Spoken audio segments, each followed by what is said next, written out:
বেশ কিছুদিন ধরে ইরানে চলছে বড় পর্যায়ের সামরিক মহড়া। ইসরায়েলের পক্ষ থেকে সম্ভাব্য হামলা ঠেকাতে প্রস্তুত হচ্ছে দেশটির সামরিক বাহিনী। ড্রোন হামলা ঠেকাতে ক্ষেপণাস্ত্র ব্যবস্থার পরীক্ষা চালিয়েছে তেহরান। মঙ্গলবার ৪ ফেব্রুয়ারি ইরানের রাষ্ট্রায়ত্ত সংবাদ মাধ্যম মেহের নিউজ জানিয়েছে, ড্রোন হামলা প্রতিরোধে মজিদ সাফল্যের সঙ্গে উত্তীর্ণ হয়েছে। এই মহড়ার নাম দেওয়া হয়েছে ১৪০৩ পাওয়ার অব এয়ার ডিফেন্স। দেশের দক্ষিণ পশ্চিমাঞ্চলে এই মহড়া পরিচালিত হয়। আধুনিক যুদ্ধে ড্রোনের গুরুত্ব দ্রুত বাড়ছে। হামাস ইসরায়েল যুদ্ধে লেবাননে ইসরায়েলের সঙ্গে হিজবুল্লাহ সংঘাত ও ইউক্রেনে রাশিয়ার আগ্রাসন, ৩ যুদ্ধক্ষেত্রেই গুরুত্বপূর্ণ ভূমিকা পালন করছে ড্রোন, যার ফলে ইরান ড্রোন হামলা ঠেকানোর সক্ষমতা বাড়াতে উদ্যোগী হয়েছে।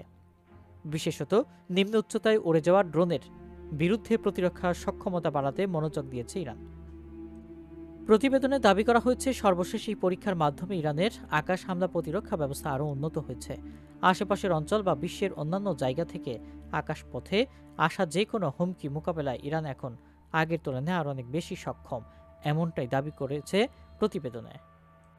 সর্বশেষ পরীক্ষায় একটি বড় আকারের ড্রোন হামলার পরিস্থিতি তৈরি করা হয়।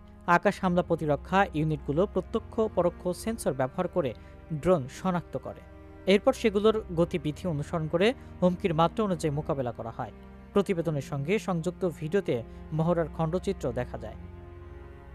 ইরানের সমন্বিত আকাশ হামলা প্রতিরক্ষা নেটওয়ার্ক ভিজুয়াল মনিটরিং ব্যবস্থা প্রয়োগ করে কম উচ্চতায় উড়ে আসা ড্রোন শনাক্ত করে। এরপর মজিদ ক্ষেপণাস্ত্র ব্যবস্থা সফলভাবে আকাশপথে ধেয়ে আসা সব হুমকি ধ্বংস করতে সক্ষম হয়।